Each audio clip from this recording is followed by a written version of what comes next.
കർത്താവിൽ വാത്സല്യമുള്ളവർ, ഈ ദേശത്തിൻ്റെ ആഘോഷവും ഉത്സവവും ദേശത്തിൻ്റെ മനസാക്ഷിയുടെ ആഘോഷവുമായ വലിയ തിരുനാളിലാണ് നമ്മൾ പങ്കെടുത്തുകൊണ്ടിരിക്കുന്നത്. ഇതിൽ വ്യക്തികളും കുടുംബങ്ങളും ഇടവകകളും വൈദികരും ജനങ്ങളും ഒത്ത് സമ്മേളിക്കുന്ന ഒരു മഹാസമ്മേളനമായി കാണുന്നു ഇതിനെ. ഒരുപക്ഷെ ലോകത്ത് ഉള്ള ക്രൈസ്തവ ദേവാലയങ്ങളിൽ ഏറ്റവും കൂടുതൽ പ്രതിഷ്ഠിക്കപ്പെട്ടിരിക്കുന്നത് ദേവാലയങ്ങൾ വിശുദ്ധ ഗീവർഗീസ് സഹദായുടെ നാമത്തിലായിരിക്കണം. അദ്ദേഹത്തെ പേട്രൺ സെയിൻറ്റ് ആയി സ്വീകരിക്കുന്ന രാജ്യങ്ങളുണ്ട്, ബ്രിട്ടീഷ് സാമ്രാജ്യം ഉൾപ്പെടെ. അങ്ങനെയാണ് മദ്രാസിൽ സെയിൻറ്റ് ജോർജ് ഫോർട്ട് ഒക്കെ ഉണ്ടായത്. ബ്രിട്ടീഷുകാർ ഭരിക്കുന്ന കാലത്ത് അവരുടെ കാവൽ പിതാവിൻ്റെ പേര് അന്നത്തെ മദ്രാസ് പ്രസിഡൻസിയിലെ ഭരണസിരാകേന്ദ്ര കെട്ടിടത്തിന് അവർ പേരിട്ടതാണ് സെയിൻറ്റ് ജോർജ് ഫോർട്ട് എന്ന്. ഗീവർഗീസ് സഹദ രക്തസാക്ഷിത്വം പ്രാപിച്ചതിന് ശേഷം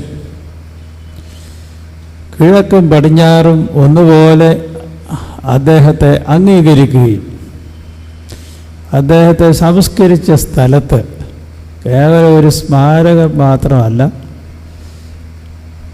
പല സ്ഥാപനങ്ങളും ഉയർന്നു വരികയുണ്ടായി എന്നാണ് ചരിത്രം പറയുന്നത്. പൗരസ്ത്യ പാശ്ചാത്യ സഭകളിൽ അങ്ങനെ പുരാതന കാലം മുതൽ തന്നെ ഇദ്ദേഹത്തിൻ്റെ നാമം അറിയപ്പെടുന്നുണ്ട്, ആദരിക്കപ്പെടുകയും ചെയ്യുന്നു. ക്രിസ്തീയ വിശ്വാസത്തിൽ ഒരു പ്രധാന കാര്യമാണ് യേശുക്രിസ്തു പഠിപ്പിച്ചു തന്നിരിക്കുന്നത്, നിങ്ങളെ ഉപദ്രവിക്കുന്നവരെ നിങ്ങൾ തിരിച്ച് ഉപദ്രവിക്കരുത്. നിങ്ങളെ ഉപദ്രവിച്ച് നിങ്ങളോട് ദോഷം ചെയ്യുന്നവരോട് എന്തു ചെയ്യണം എന്ന് അദ്ദേഹം പറഞ്ഞു. അത് നമ്മൾ ചെയ്യുകയോ ഇല്ലയോ എന്നുള്ളത് രണ്ടാമത്തെ കാര്യം. പക്ഷെ അദ്ദേഹം വളരെ നിഷ്കർഷയായി പറഞ്ഞു, നിങ്ങളെ ദ്വേഷിക്കുന്നവരെ, പിന്നെ നേരെ എതിരാ പറഞ്ഞത്, നിങ്ങൾ സ്നേഹിക്കുകയും. ഇച്ചിരി ബുദ്ധിമുട്ടുള്ള കാര്യമാണ് നമുക്കറിയാം, എങ്കിലും അതിന് മാറ്റമില്ല.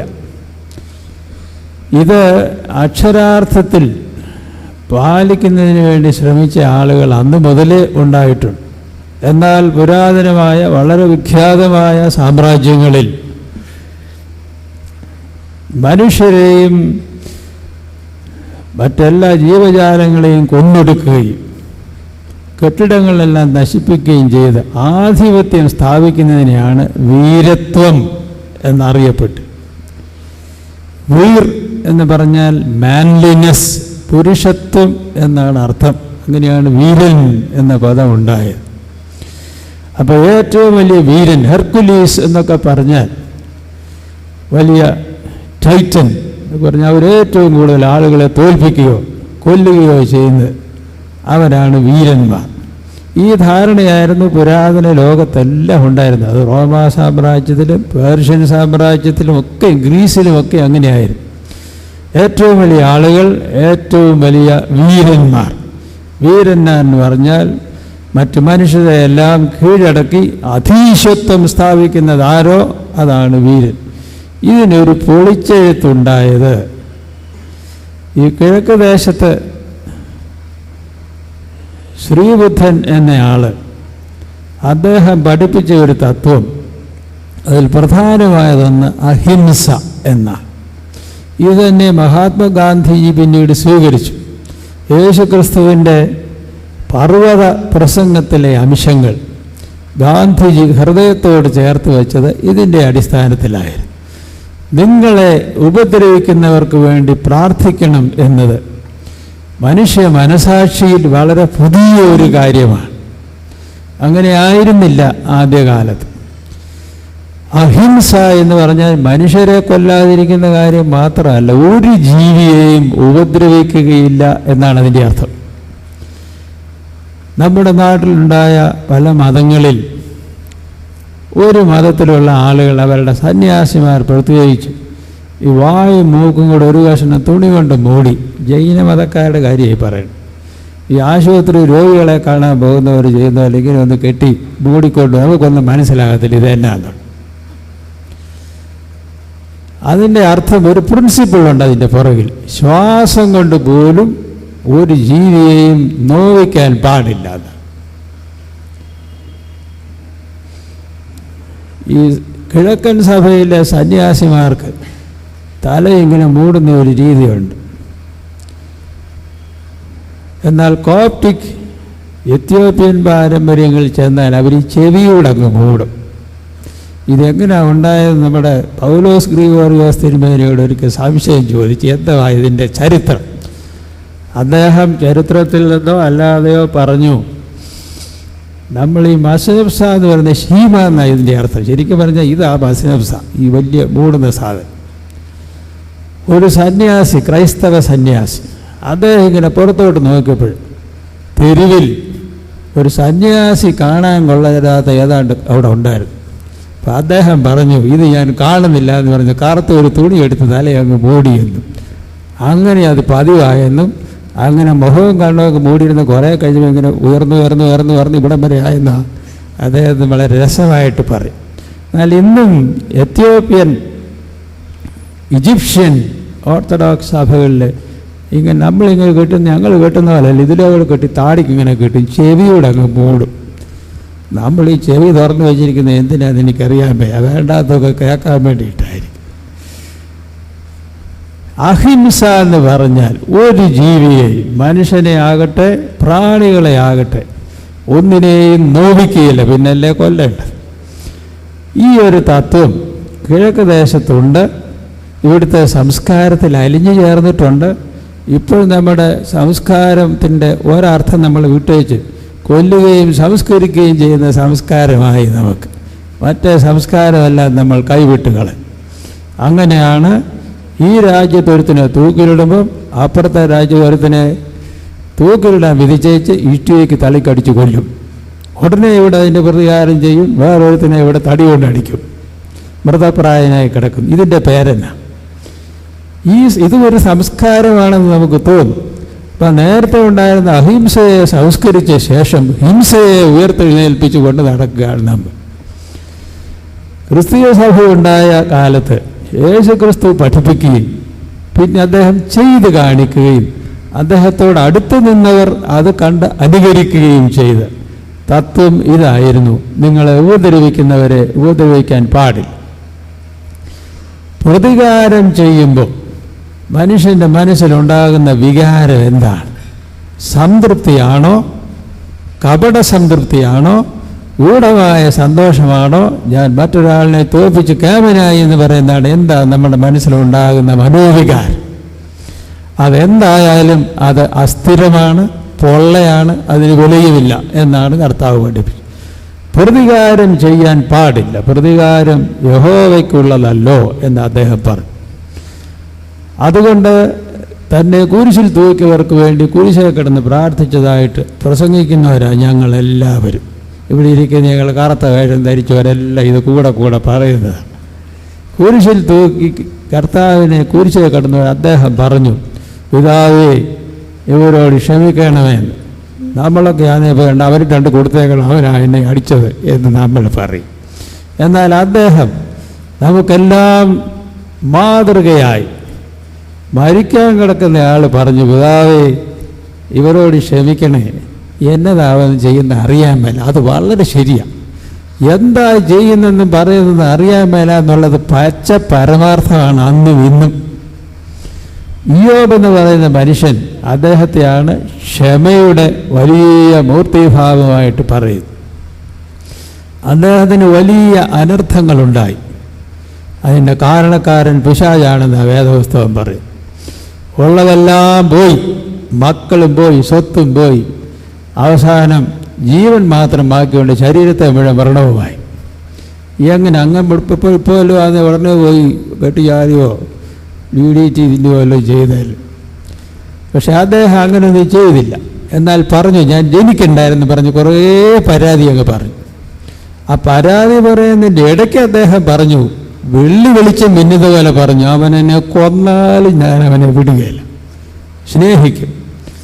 ആരെ? ദൈവത്തെക്കുറിച്ചാണ് പറയുന്നത്. അവനെന്നെ കൊന്നാലും ഞാൻ അവനെ കൈവിടുകയില്ല. ഞാൻ മരിച്ചു പോകട്ടെ, മരിച്ചു പോയി കഴിഞ്ഞാൽ ദേഹരഹിതനായി ഞാൻ അവനെ കാണും. യോബിൻ്റെ പുസ്തകം മനസ്സിലാക്കാൻ വലിയ പ്രയാസം. അദ്ദേഹം ഈ പരാതിയെല്ലാം പറഞ്ഞു. അദ്ദേഹത്തിൻ്റെ സ്നേഹിതന്മാർ 3 പേര് ആശ്വസിപ്പിക്കാൻ വന്നു. ശരിക്കും പറഞ്ഞാൽ അവർ ഫ്രണ്ട്സ് അല്ല, ടോർമെൻറ്റേഴ്സായിരുന്നു. അദ്ദേഹത്തിൻ്റെ നേരെ കുത്തുവാക്ക് പറഞ്ഞു, ഉള്ള വേദനയോട് അത് കൂട്ടാൻ വേണ്ടി കുത്തുവാക്ക് പറയാൻ വന്നവരെ. ഏറ്റവും ഒടുവിൽ ഇവരുടെ സംഭാഷണ പരമ്പരയെല്ലാം തീർന്നു കഴിഞ്ഞപ്പോൾ യഹോവയുടെ ശബ്ദം കേട്ടു. ഇയ്യോബ് കേട്ടു. ഇയ്യോബിനോട് ദീർഘമായി അങ്ങ് സംസാരിച്ചു. അത് കേട്ട് കഴിഞ്ഞപ്പോൾ ഒന്നും പറയാനില്ല അദ്ദേഹത്തിന്. പിന്നെ അദ്ദേഹം പറഞ്ഞു, കൂപ്പുകളോടെ, ഉടയതേ, ഞാൻ അറിയാതെ പറഞ്ഞു പോയി പലതും, പൊറുക്കണം, ഇനി ഞാൻ വാ തുറക്കുകയില്ല എന്ന്. അപ്പോൾ ഈ അറിയാതെ പറയുന്നവരും ഈ അധ്യാപകരും ഓർത്തോളം വല്ലതും പഠിക്കാതെ ക്ലാസ്സിലോട്ട് കയറുന്ന കാര്യങ്ങൾ ചേർത്തായി പറയുന്നു. അറിയാത്തതിനെക്കുറിച്ച് എങ്ങനെയാണ് പഠിപ്പിക്കാൻ പോകുന്നത്? അറിയാത്തതിനെക്കുറിച്ച് എങ്ങനെയാണ് പ്രസംഗിക്കുന്നത്? അത് ഞങ്ങൾക്കുള്ളതാണ്. അറിയാത്തതിനെക്കുറിച്ച് പ്രസംഗിച്ചാൽ അത് മേളിൽ കൂടെ അങ്ങ് പോകത്തേ ഉള്ളൂ, ആരുടെ ഹൃദയത്തിൽ എത്തുകയില്ല. പിതാവേ, ഇവർ ചെയ്യുന്നത് ഇന്നതാണെന്ന് അറിയാത്തത് കൊണ്ട്. ഇത് തന്നെ സ്തേഫാനോസ് ആവർത്തിച്ച് പറഞ്ഞു, ഒരു അനുകരണം. അങ്ങനെയാണ് മശിഹായെ അനുകരിക്കുന്നവരാണ് ആളാണെന്ന് സ്തേഫാനോസിനെ അദ്ദേഹം പറഞ്ഞു, ഇവർക്ക് ഈ പാപം കണക്കിടരുതേ എന്ന് മരിക്കുന്നതിന് മുമ്പ് പറഞ്ഞു. അദ്ദേഹത്തെ എറിഞ്ഞ കല്ലെടുത്ത് തിരിച്ച് എറിഞ്ഞവരെ എറിഞ്ഞതായിട്ട് വേദപുസ്തകത്തിലില്ല. നമ്മുടെ അത്രയുള്ള കൗശലം അറിയാൻ മേലാത്തത് കൊണ്ട് നമ്മൾ സാധാരണ ജനങ്ങളാണേലും പോലീസാണേലും ഏറ് കിട്ടാമെങ്കിൽ ആ കല്ല് തിരിച്ചെടുത്ത് എറിഞ്ഞവൻ്റെ തലയ്ക്ക് എങ്ങനെയും ഒന്ന് എത്തിക്കാമോ എന്ന് നോക്കുന്ന വീരന്മാരാണ് നമ്മൾ. പക്ഷേ സ്തേഫാനോസിനെ എറിഞ്ഞപ്പോൾ കല്ല് നിലത്തോട്ട് വീണതല്ലാതെ അദ്ദേഹം അത് എടുക്കാൻ പോയി. പിന്നെ കൈ എങ്ങോട്ട് പോയി? കൈ രണ്ടും കൂപ്പി അദ്ദേഹം കണ്ണുകൾ മുകളിലേക്ക് ഉയർത്തി. ആരും കണ്ടിട്ടില്ലാത്ത കാഴ്ചകൾ, അതിന് മുമ്പോ പിമ്പോ ആരും കണ്ടിട്ടില്ലാത്ത ഒരു കാഴ്ച, അതിന് സമാനമായിട്ടൊന്നുമില്ല. സ്വർഗം തുറന്നിരിക്കുന്നു, മനുഷ്യപുത്രൻ ദൈവമഹത്വത്തിൻ്റെ വലതുഭാഗത്ത് എഴുന്നേറ്റ് നിൽക്കുന്നത് ഞാൻ കാണുന്നു. ഇങ്ങനെ ആരും കണ്ടിട്ടില്ല. ഇങ്ങനെ ഹെവൻ ഓപ്പൺ എന്നും son of man standing on the right hand of God എന്ന് പറയുന്ന ഒന്ന് വേറെ ചരിത്രത്തിൽ ഒരിടത്തുമില്ല. ഇത് അസാധാരണമായ ഒരു രംഗമാണ്. കാരണം ഒരു ചെറുപ്പക്കാരൻ, ഒരു മനുഷ്യനാണ്. മറ്റേ യേശു ക്രിസ്തുവാന്നൊക്കെ നമ്മൾ പറയും, ഇതൊരു മനുഷ്യനാണ്. നമ്മളെപ്പോലെ ചോരയും നീരുമുള്ള, ചോര തിളപ്പുള്ള ഒരു ചെറുപ്പക്കാരൻ, ഒരു യുവാവ്. അദ്ദേഹത്തെ എറിഞ്ഞപ്പം ഏറുകൊണ്ടാൽ നോവും ആർക്കായാലും. അദ്ദേഹത്തിന് നൊന്തെന്ന് മാത്രമല്ല, നല്ലതുപോലെ നൊന്തു, തലയൊക്കെ പൊട്ടി മരിക്കുകയും ചെയ്യും. അദ്ദേഹം മരിക്കുന്നതിന് മുമ്പ് എറിഞ്ഞവനെയല്ല നോക്കിയത്, ഭൂമിയിലേക്ക് നോക്കി ആരെയും പഴിക്കുകയുമല്ല, സഹായിക്കാൻ ആരെങ്കിലും വരുമെന്ന് ഇടത്തോട്ടും വലത്തോട്ടും നോക്കിയില്ല, നേരെ മുകളിലേക്ക് നോക്കി കണ്ടത് സ്വർഗം തുറന്നിരിക്കുന്നു, യേശു മിശിഹ എഴുന്നേറ്റ് നിൽക്കുന്നു. ബാക്കി എല്ലായിടത്തും തൃത്വത്തിൽ വലതുഭാഗത്തിരിക്കുന്നവനായ ദൈവപുത്രൻ എഴുന്നേറ്റ് നിൽക്കും. ഈ പാഠം, ഇങ്ങനെ ഒരു ശൈലി ആദിമസഭയെ ഉലച്ച ഒന്നാണ്. അന്ന് ഒരുപാട് എതിരുണ്ട്, കൊണ്ടുകളയും, ഉദ്യോഗം പോവും, തല്ലുകൊള്ളും.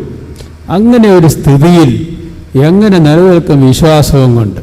അതുകൊണ്ട് ഒന്നാമത് നമ്മൾ പഠിക്കേണ്ട ഒരു കാര്യം, സ്തേഫാനോസ് സഹദായ ആകട്ടെ, ഇന്ന് നമ്മൾ അനുസ്മരിക്കുന്ന ഗീവർഗീസ് സഹദായാകട്ടെ, അവർ ജീവിച്ച അന്തരീക്ഷം, അവർ ജീവിച്ച സാമൂഹിക അന്തരീക്ഷം അവിടെ അനുകൂലമായതിനേക്കാൾ കൂടുതൽ പ്രതികൂലമായത്. പൗലോസ്ലീഹാക്ക് എഴുതും, ഞങ്ങൾ പ്രസംഗിക്കാൻ പോകുന്നു, അനുകൂല സാഹചര്യത്തിലും പ്രതികൂല സാഹചര്യത്തിലും ഒരുപോലെ ഞങ്ങൾ പ്രസംഗിക്കും. അപ്പോൾ എതിരായിട്ടുള്ള കാര്യങ്ങളായിരുന്നു കൂടുതൽ. അതിനിടെ എതിരായിട്ടുള്ളതിനെ അതിൻ്റെ കൂടാമെങ്കിൽ ഒത്തിരി ആനുകൂല്യങ്ങൾ കിട്ടും, ഒത്തിരി സുഹൃത്തുക്കളെ കിട്ടും, ധനം കിട്ടും, ഉദ്യോഗം കിട്ടും, അധികാരം കിട്ടും, പണം കിട്ടും.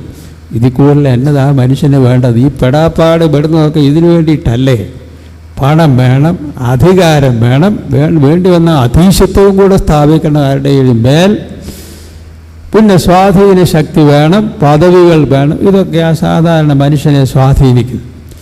വർഗീയസഹതായും അദ്ദേഹത്തെ പോലുള്ളവരും അവരുടെ സാമൂഹ്യ പശ്ചാത്തലം തികച്ചും വിഭിന്നമായിരുന്നു. മിക്കവാറും എല്ലാവരും എതിരായാൽ ഒഴുക്കിൻ്റെ കൂടെ ഒഴുകാനാണ് എല്ലാവർക്കും സൗകര്യമുള്ളത്. താല്പര്യം ഞാൻ പറയുന്നില്ല, സൗകര്യമുണ്ട്. ഒരുമാതിരി ജീവിച്ചു പോകാൻ അത്യാവശ്യത്തിന് ഇച്ചിരി കളവൊക്കെ പറഞ്ഞാലും വേണ്ടുകയില്ല. റെയിലിൽ ഒരു പോസ്റ്റ് കിട്ടണമെങ്കിൽ എത്ര കോടിയോ, 10 കോടിയോ 100 കോടിയോ എങ്ങാണ്ട് കിട്ടാമെന്ന് പറഞ്ഞ് പിന്നെ ഞാനത് പത്രത്തിൽ വായിച്ചു. അപ്പം അത്യാവശ്യം ഇച്ചിരി അഴിമതിയോ വല്ലതൊക്കെ ആയാലും വേണ്ടുകയില്ല. അല്ലെങ്കിൽ ശകലം പീഡനമൊക്കെ, അതില്ലാതെ നമ്മൾ കേരളം ഇല്ലല്ലേ. പിള്ളേർക്ക് വഴിയെ നടക്കാൻ വയ്യ, വീട്ടിൽ കിടന്ന് ഉറങ്ങാൻ വയ്യ, കാരണം പീഡനം. അതിൻ്റെ പുറകിൽ നിൽക്കുന്നത് നമ്മുടെ മദ്യശാലകളാണ്. അത് കുടിച്ചു കഴിഞ്ഞാൽ ഇപ്പം മനുഷ്യനല്ല മൃഗമല്ല വേറെ ഒരു സാധനമായിട്ട് മാറുന്നത്. അങ്ങനെയുള്ള നാട്ടിൽ, അങ്ങനെയുള്ള സാഹചര്യത്തിൽ ഒരു ചെറുപ്പക്കാരന് എങ്ങനെ നേരെ നിൽക്കാനാകും? മനുഷ്യനെ നേരെ നിൽക്കാനായിട്ടാണ് ദൈവം സൃഷ്ടിച്ചത്. പുനരുദ്ധാനം കർത്താവ് എഴുന്നേറ്റ് നിന്നു. അങ്ങനെ നമ്മൾ ബന്ധുക്കത്ത് വരെ കുമ്പിടുന്നില്ല, എഴുന്നേറ്റ് നിൽക്കുക. മനുഷ്യൻ നേരെ നിൽക്കാത്തത് എപ്പോഴാണെന്ന് ഞാൻ പറയാതെ അറിയാമല്ലോ. അങ്ങോട്ടും ഇങ്ങോട്ടും ആടുകയും.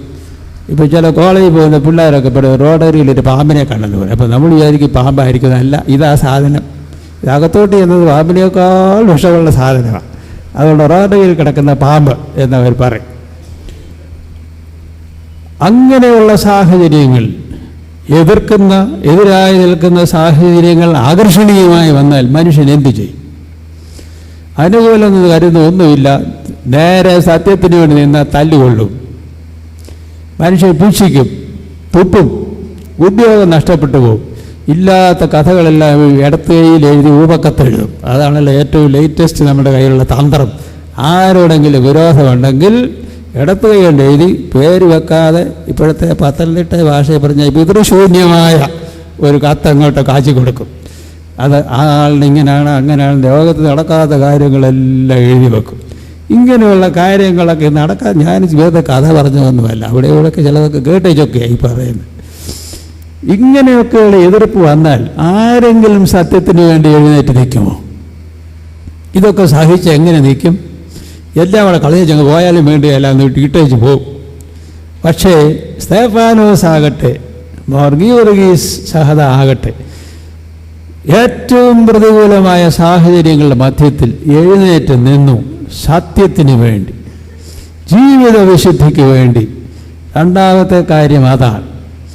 ഒരിക്കലും തൻ്റെ മനസ്സിനെയോ ശരീരത്തെയോ കളങ്കപ്പെടുത്താൻ അദ്ദേഹം വഴിപ്പെട്ടില്ല. നിങ്ങൾക്കറിയുമോ, നമ്മുടെ തൊട്ടുപുറയിലുള്ള അപ്പുറത്തുള്ള തലമുറയിൽ ജീവിച്ചിരുന്ന 2 പേരാണ്, 2-3 പേരുണ്ട്. പരുമല പുണ്യവാളൻ, വട്ടശ്ശേരിൽ പരിശുദ്ധ പിതാവ്, കല്ലാശ്ശേരിൽ ബാവ. അവരെ നമ്മുടെ പുറകിലുള്ള തലമുറയിലെ മഹാപുരുഷന്മാരായി. പിന്നെ ഇങ്ങോട്ട് പാമ്പാടി തിരുവേനി, അങ്ങനെ പലരുണ്ട്. ഞാൻ ആ 3 പേരുടെ കാര്യം പറയാം. പരുമല പുണ്യവാളൻ്റെ ദൃഢനിശ്ചയമായിരുന്നു ഒരിക്കലും മനസ്സും ശരീരവും വസ്ത്രം പോലും കളങ്കപ്പെടുത്തുകയില്ല. അത് ചെറുപ്പത്തിലെ അങ്ങ് തീരുമാനിച്ചു. മരണം വരെ അങ്ങനെയായിരുന്നു. വട്ടശ്ശേരി തിരുമേനി അദ്ദേഹം ഈ വേര് ചാടിപ്പോയ ആളോട് പറഞ്ഞു, രാത്രി ഉപധാരിപ്പിക്കാനൊന്നും പോകണ്ട, ആരാ ചാടിപ്പോയെന്ന് ഞാൻ പറയേണ്ട കാര്യമില്ലല്ലോ. പറഞ്ഞാൽ അത് ചിലപ്പോൾ അത് വല്ലവർക്കൊക്കെ ഇഷ്ടമല്ലാതെ വരും. അദ്ദേഹത്തോട് പറഞ്ഞു, വേണ്ട വേണ്ട വേണ്ട, രാത്രി ഉപധാരിപ്പിക്കാനൊന്നും പോകണ്ട, അത് റബ്ബാൻ്റെയും മത്രാൻ്റെയും ഒന്നും പണിയല്ല, അത് ചെയ്യേണ്ടവർ ചെയ്തോളൂ എന്ന് അന്ന് അദ്ദേഹം എന്നിട്ട് പറഞ്ഞു. എനിക്ക് വയസ്സ് 80 പ്രലോഭനങ്ങൾ എനിക്കുമുണ്ടാകാൻ ഞാൻ വളരെ കരുതയോടെ ജീവിക്കുന്നത് പരിശുദ്ധനായ വട്ടശ്ശേരി പിതാവ് പറഞ്ഞു അദ്ദേഹത്തോട്. എനിക്ക് 80 വയസ്സായി, എനിക്കും ടെംപ്റ്റേഷൻസ് ഉണ്ടാകാൻ ഞാൻ വളരെ സൂക്ഷിച്ച് നിൽക്കുകയെന്ന് ആ മഹാപരിശുദ്ധൻ പറഞ്ഞു. കല്ലാശ്ശേരി ബാബയെ കുറിച്ച് നിങ്ങൾക്ക് പലർക്കും അറിയാമല്ലോ. അദ്ദേഹം ഈ തൊണ്ടയ്ക്ക് ഓപ്പറേഷന് വേണ്ടി CMCയിൽ പോയി, വെല്ലൂർ ക്രിസ്ത്യൻ മെഡിക്കൽ കോളേജിൽ പോയി. ഇത്തിരി പ്രായമായ പിന്നെ നല്ല വേദനയുമുണ്ട്. അപ്പോൾ രാത്രിയിൽ തോമാദീവനാസിസ്റ്റിനുമൊക്കെ കൂടെ ഉണ്ട്. രാത്രിയിൽ ഉറങ്ങുന്നു. അപ്പോൾ ഇത്ര മണിക്കൂർ ഇടവിട്ട് മരുന്ന് കൊടുക്കണം. അപ്പോൾ സന്ധ്യയ്ക്ക് കൊടുത്തു, ഭക്ഷണം കഴിഞ്ഞ് കൊടുത്ത്, അർദ്ധരാത്രിയും കൊടുക്കണം, നേരം വെള്ളം കൊടുക്കണം. അർദ്ധരാത്രിക്ക് മരുന്ന് കൊടുക്കാനുള്ള നേഴ്സ് വന്ന് നോക്കി ഭയങ്കര ഉറക്കമാണ്. ഈ മരുന്ന് ചെല്ലുന്നതിൻ്റെ സെഡേഷൻ കൊണ്ടുണ്ട്. അവർ തിരുവേനി എന്നൊക്കെ വിളിച്ചിട്ടൊന്നും അറിയുന്നില്ല, നല്ല ഉറക്കമാണ്. അവസാനം പേടിച്ച് കാലയിലൊന്ന് തൊട്ട് പെട്ടെന്ന് തുടർന്നു, പിശാചേ പോടി പോകത്ത് നീ എന്നെ പരീക്ഷിക്കാൻ വന്നിരിക്കുന്നു. അപ്പം അദ്ദേഹം വിചാരി ദേവലോകത്ത് കിടന്ന് ഉറങ്ങുകയാണ്, എവിടെയാന്നുള്ളത് ഓർത്തില്ല. പിശാചേ നീ എന്നെ പരീക്ഷിക്കാൻ വന്നിരിക്കുന്നു, പുറത്തെന്ന് പറഞ്ഞ് രണ്ട് ബഹളം. ഇവർ വിറച്ച് പേടിച്ച് നിലവിളിച്ച് അയ്യോ എന്ന് പറഞ്ഞുകൊണ്ട് ഓടിപ്പോയാൽ അവർ വിളിച്ചപ്പോൾ മറ്റവരൊക്കെ അവിടെ ഉണ്ട്. അവരോട് പറഞ്ഞാണ്ട് ഇങ്ങനെ പറഞ്ഞു എന്ന് അവർ പറഞ്ഞൊന്നും പേടിക്കാൻ അറിഞ്ഞില്ല. ഒന്നാമത് ഉറക്കത്തിൽ നിന്നല്ലേ, 85-90 വയസ്സുള്ള ആളാണ്, അറിഞ്ഞ് കാണുകയില്ല. പിന്നെ പിറ്റേ ദിവസം രാവിലെ അവർ വിളിച്ചുകൊണ്ട് വന്ന് കരഞ്ഞ് വിളിച്ച് വന്ന് അപ്പോൾ ദൈവനി ശാന്തനായി പറഞ്ഞു, കുഞ്ഞെ ഞാൻ അറിഞ്ഞില്ല, രാത്രിയായി പെട്ടെന്ന് ആരാട്ട് എന്നെ തോട്ടം വിചാരിച്ച് അങ്ങ് പറഞ്ഞു പോയതാണ്, അതുകൊണ്ട് ദൈവം തന്നെ അനുഗ്രഹിക്കട്ടെ എന്ന് പറഞ്ഞ് പ്രാർത്ഥിച്ചു വിട്ടു. കഥ ഇതാണെങ്കിലും അദ്ദേഹത്തിൻ്റെ മനസ്സൊന്ന് വായിക്കാം. ഇത്രയും പ്രായം ചെന്നയാൾ ആരോ വന്ന് താഴെ വെള്ളം ചെട്ടി കൊണ്ടു നോക്കിയപ്പോൾ കണ്ടത് ഈ സൂര്യൻ കൊണ്ട് നിൽക്കുന്ന ഒരാളുടെ വിചാരിച്ച പുറത്ത് നീ എന്നെ പരീക്ഷിക്കാൻ വന്നിരിക്കുന്നു ചോദിക്കുന്ന ആള് എന്ത് ജാഗ്രതയോടുകൂടിയിരിക്കുന്ന മനസ്സ്. ഇതാണ് നമുക്കിന്ന് ഇല്ലാത്ത ഒരു സാധനം. നമുക്കെല്ലാ ആഘോഷങ്ങളുമുണ്ട്, ഇഷ്ടംപോലെ ആളുകളുണ്ട്, ഇഷ്ടംപോലെ സ്വർണ്ണക്കൊടിമരങ്ങളുമുണ്ട്, ഇഷ്ടംപോലുള്ള കുടുംബ നവീകരണ ധ്യാനങ്ങളും എല്ലാം നമ്മൾ പടച്ചു വെച്ചിട്ടുണ്ട്, ഇഷ്ടംപോലെ ഉണ്ട്. പക്ഷേ ഇല്ലാത്തത് ഒന്നേ ഉള്ളൂ, വിശുദ്ധമായ മനസ്സും മനസാക്ഷി. യോരുഹി സഹദ ഈ നിഷ്കർഷയുള്ള ആളായിരുന്നു. ശരീരവും മനസ്സും ആത്മാവും കളങ്കപ്പെടാൻ സമ്മതിക്കുകയില്ല. വായനപ്രായിലെ കഥ എനിക്ക് അറിഞ്ഞുകൂടാ, ഇല്ലെന്നാണ് ഞാൻ കേൾക്കുന്നത്. മിക്കവാറും ഇന്ന് എല്ലാ പള്ളിയിലും പെരുന്നാളുണ്ടല്ലോ. മിക്കവാറും സഭക്കാർക്ക് മാർത്താമാ CSI ഒഴിച്ച് ബാക്കി എല്ലാം പെരുന്നാളുള്ളവരാണ്. അതൊരു പകുതി പേരും മദ്യപിച്ചിട്ടല്ലേ, പകുതിയോ 1% മദ്യപിച്ച് അല്ലെന്ന് ആർക്കെങ്കിലും പറയാമോ? അതിച്ചിരി ചെന്തെങ്കിലും പെരുന്നാളിൻ്റെ ഒരു കൊഴുപ്പ് ഒരു ആഘോഷമൊക്കെ ആവേശമായിട്ടൊക്കെ നിന്ന് പോകാൻ ഒക്കുകയുള്ളൂ എന്ന് ധരിച്ചു വച്ചിരിക്കുന്നു. ഈ അധർമ്മം കൊണ്ടാണ് അങ്ങോട്ട് ഒരു പല പ്രയാസങ്ങളും ഇടവകകൾക്കും സഭകൾക്കും ഉണ്ടാകുന്നത് നമ്മൾ മറന്നുപോകും. മറിച്ച് ഇന്നാരുടെ വീരസ്മരണയാണോ നമ്മൾ നടത്തുന്നത്? ഒരേ സമയം ദുഃഖിക്കുകയും സന്തോഷിക്കുകയും ചെയ്യുന്ന സംഭവം, ഒരു രക്തസാക്ഷിയുടെ അനുസ്മരണം, ഒരേ സമയത്ത് സ്മൈൽ ആൻഡ് ടിയേഴ്സ്, കരച്ചിലും മന്ദഹാസവും ഒത്തുചേരുന്ന ഒരു സംഭവമാണ് രക്തസാക്ഷിയുടെ അനുസ്മരണം. കണ്ണുനീര് ഇത്ര ദാരുണമായി ചെറുപ്രായത്തിൽ ഒട്ടേറെ സാധ്യതകൾ മുമ്പിലുള്ള ഒരാളിൻ്റെ ജീവിതം പാഴായിപ്പോയല്ലോ എന്നുള്ള ദുഃഖം. അദ്ദേഹം തിരിച്ച് അങ്ങോട്ട് ആക്രമിക്കപ്പെട്ട് അവിടെ വെച്ച് ഓൺ ദ സ്പോട്ട് കൊല്ലപ്പെടുന്നത് കാണുന്നതിനുള്ള ദുഃഖം, അത് കാണണം. കണ്ണുമ്പിൽ മനക്കണ്ണുകൊണ്ട് അതിന്ന് കാണണം. കേവലം തിമിർപ്പ് മാത്രമല്ല, വാദ്യഘോഷങ്ങൾ കേൾക്കുന്നയാളെല്ലാം മറന്നുപോകും. മറിച്ച് വേദനപ്പെട്ട് മരിക്കുന്ന, വരവാളാൽ അറുക്കപ്പെട്ടു എന്നൊക്കെ പറയും, അവസാനം വെട്ടുകൊണ്ട് മരിച്ചതെന്നും പറയും. ഇങ്ങനെ മരിക്കുന്ന ഒരാളിൻ്റെ വേദനയെ അല്ലേ നമ്മൾ ഈ ആഘോഷിച്ചുകൊണ്ടിരിക്കുന്നത്? മറക്കുമോ ഈ വലിയ സത്യം? ഒരു ചെറുപ്പക്കാരൻ്റെ അതിഭയങ്കരമായ വേദന, മനസ്സിൻ്റെയും ശരീരത്തിൻ്റെയും വേദനയുടെ പാരമ്യത്തിൽ ഞാൻ എൻ്റെ ആത്മാവിനെ അങ്ങോട്ട് തരുമെന്ന് പറഞ്ഞ് മരിച്ചു പോകുന്ന ഒരാളിനെ കണ്ട് കരയാത്തത് ആരുമില്ല. അതാണ് കരച്ചിൽ. മറുഭാഗത്ത് ഒരു വലിയ നക്ഷത്രം ഉദിച്ചിരിക്കുന്നു. ദൈവം എഴുന്നേറ്റ് നിന്ന് കർത്താവ് സ്വീകരിക്കുന്ന ഒരാൾ. സ്തേഫാനോസിൻ്റെ ഉദാഹരണം അതാണ് പറയുക. ദൈവപുത്രൻ സ്വർഗം തുറന്ന് കാണിച്ചുകൊണ്ട് എഴുന്നേറ്റ് നിൽക്കുന്നു ഒരാളിനെ സ്വീകരിക്കാൻ. അങ്ങനെ ഒരാൾ ഞങ്ങൾക്കുണ്ടായി, ഞങ്ങൾക്ക് വേണ്ടി പ്രാർത്ഥിക്കാൻ. ഞങ്ങളിൽ ഒരാളാണ് അദ്ദേഹം. സ്വർഗത്തിൽ ഇങ്ങോട്ട് വീണ മാലാഖയൊന്നുമല്ല, മനുഷ്യനാണ്, പച്ച മനുഷ്യനാണ്. ഞങ്ങളുടെ ഇടയിൽ നിന്ന് അഗ്നിശോഭയോടുകൂടെ വന്ന ഒരാൾ ഞങ്ങളുടെ കൂടെ നിന്ന് പ്രാർത്ഥിക്കുകയുണ്ടായി. എന്ത് സങ്കടത്തോടെ പറഞ്ഞാലും അത് കേട്ട് വാങ്ങിച്ചു തരാൻ കഴിവുള്ള ഒരാളാണെന്ന് വിശ്വസിക്കുന്നവരാണ് നമ്മളെല്ലാം. അതുകൊണ്ട് നമുക്ക് സന്തോഷമുണ്ട്. അതാണ് ഞാൻ പറഞ്ഞത്, കണ്ണുനീരും മന്ദഹാസവും ഒത്തുചേരുന്നു, സങ്കടവും ദുഃഖവും മിശ്രിതമാണ് ഒരു രക്തസാക്ഷിയുടെ അനുസ്മരണത്തിൽ. ദാനിയേലിൻ്റെ പുസ്തകത്തിൽ നിന്ന് വായിച്ചു, പഴമ വായിക്കുന്ന സഹോദരന്മാർ അടിമകളായി പിടിച്ചുകൊണ്ടുപോയിരുന്ന യഹൂദ ബാലന്മാരിൽ 4 പേർ, അതിൻ്റെ നേതാവ് ദാനിയേൽ. ബാക്കി 3 പേരെ പിടിച്ച് ദാനിയേലിന് വേറെ സ്ഥാനമൊക്കെ കിട്ടി, 3 പേരെ പിടിച്ച് തീക്കകത്തിട്ടൊക്കെ നമ്മൾ വായിക്കും. ഇതൊക്കെ ഈ രക്തസാക്ഷികളുടെ ദിനത്തിൽ വായിക്കുന്നത് എന്താ? അവരുടെ സഹനം, ഓർബിയറൻസ് എന്ന് പറയും, സഹനം, സഹിക്കാനുള്ള കഴിവ്. ഇതിനെയാണ് വാഴ്ത്തിപ്പാടേണ്ടത്, പ്രതികാരം ചെയ്യുന്നതിനെ കുറിച്ചല്ല. അതുകൊണ്ട് ഈ ദിവസം ആഘോഷമുണ്ട്, അത് ശരിയാണ്. എന്നാൽ ആഘോഷത്തിൻ്റെ നടുവിൽ വളരെ പുരാതനമായൊരു പഴഞ്ചൊല്ലുണ്ട് English. The consciousness of death at the zenith of happiness. ആനന്ദത്തിൻ്റെ കൊടുമുടിയിൽ മരണത്തെക്കുറിച്ചുള്ള ഓർമ്മ അങ്ങനെ ഉണ്ടാവുമോ? അതാണ് ജീവിതം എന്നാ പറയും. The consciousness of death at the zenith of pleasure or happiness. അങ്ങനെയൊന്നുണ്ടെങ്കിൽ അതിതാണ്. ഈ തിരുനാളിൽ നമ്മൾ ഭയവും തോന്നണം, ആശ്രയവും തോന്നണം. ഭയം തോന്നേണ്ടത്, ഇദ്ദേഹം പ്രത്യേകിച്ച് പട്ടാളക്കാരനാണ്, ഡിസിപ്ലിനുള്ള ആളാണ്.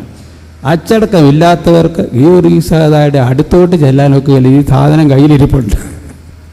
അത് ഞാൻ പടം നോക്കി പറഞ്ഞതേ. അദ്ദേഹത്തിൻ്റെ പേരിൽ ഒത്തിരി കഥകളും ലെജൻസും ഒക്കെ ഉണ്ട്. അതിലൊന്നാണത്.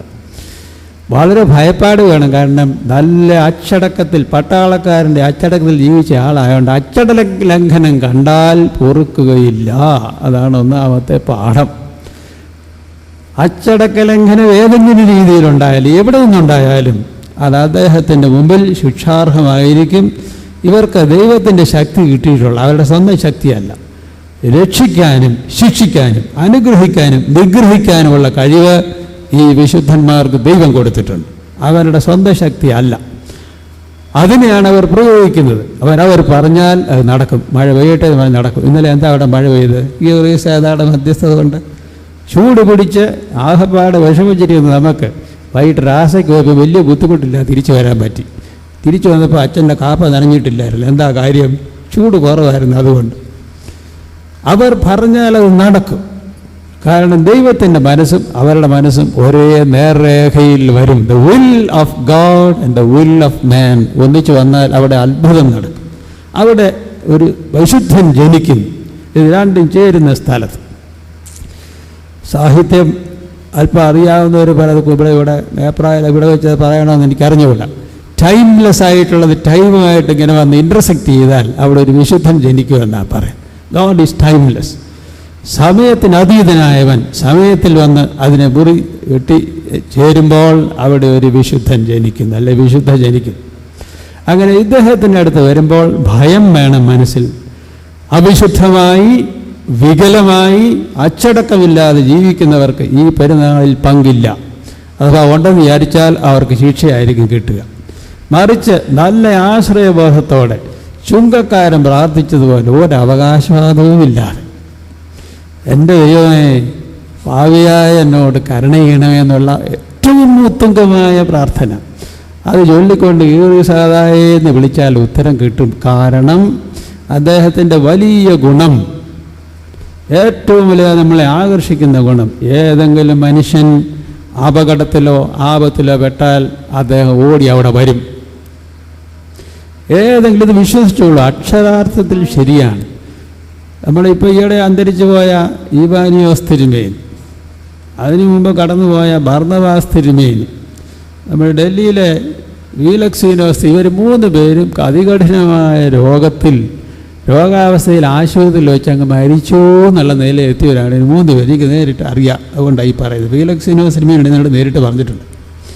മദ്രാസിൽ ഓപ്പറേഷൻ കഴിഞ്ഞ് ഹാർട്ട് സർജറി കഴിഞ്ഞ് കിടക്കുന്നു, മിക്കവാറും തീരാറായെന്ന് ഡോക്ടേഴ്സ് പറഞ്ഞു.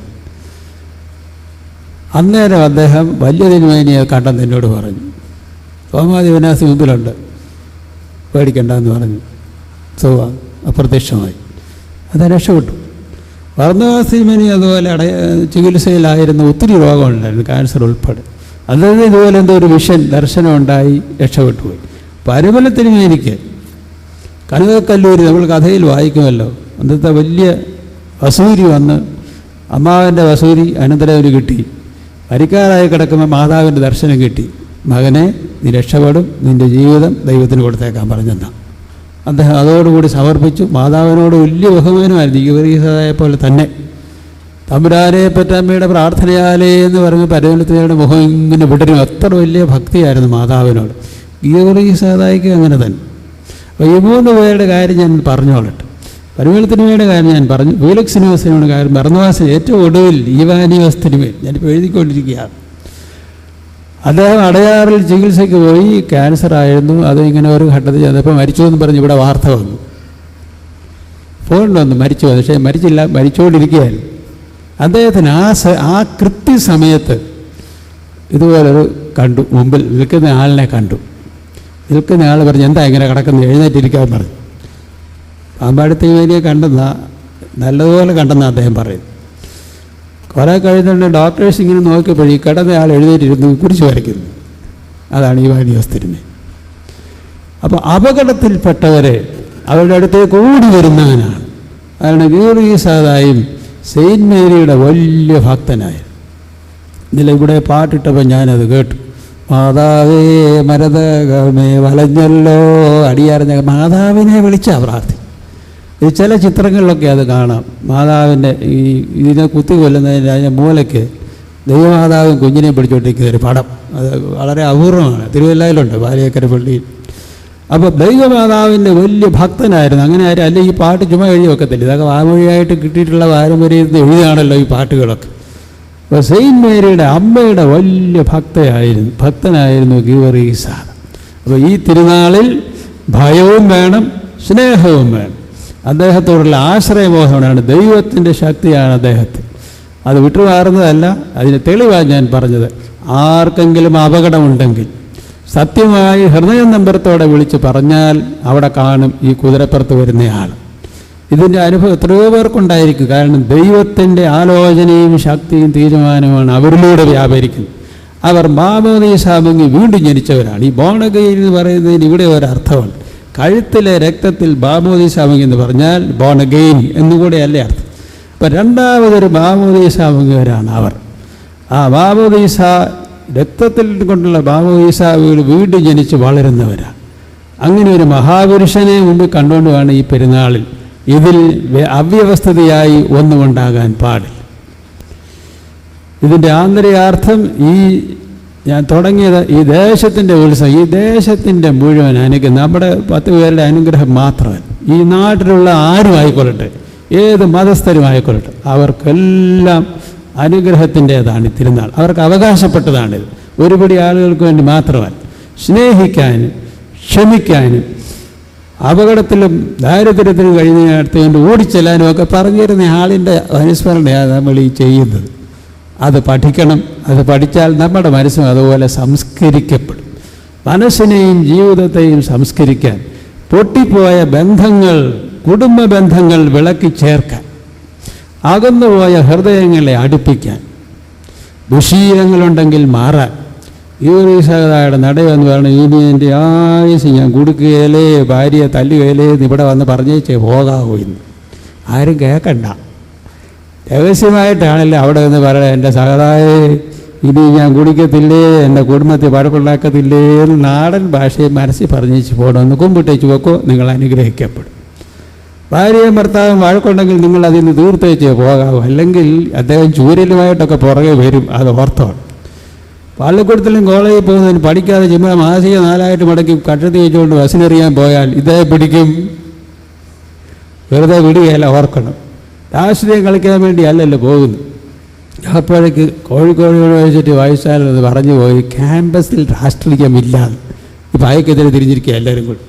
സംഘടനാ സ്വാതന്ത്ര്യം ഒന്നുമല്ല അയാൾ പറഞ്ഞു രാഷ്ട്രീയം വേണ്ടെന്ന് പറഞ്ഞു. പക്ഷെ അത് കേട്ട് കഴിഞ്ഞപ്പോഴത്തേക്ക് ഇവിടെ ഹാലുകളൊക്കെ തുടങ്ങി.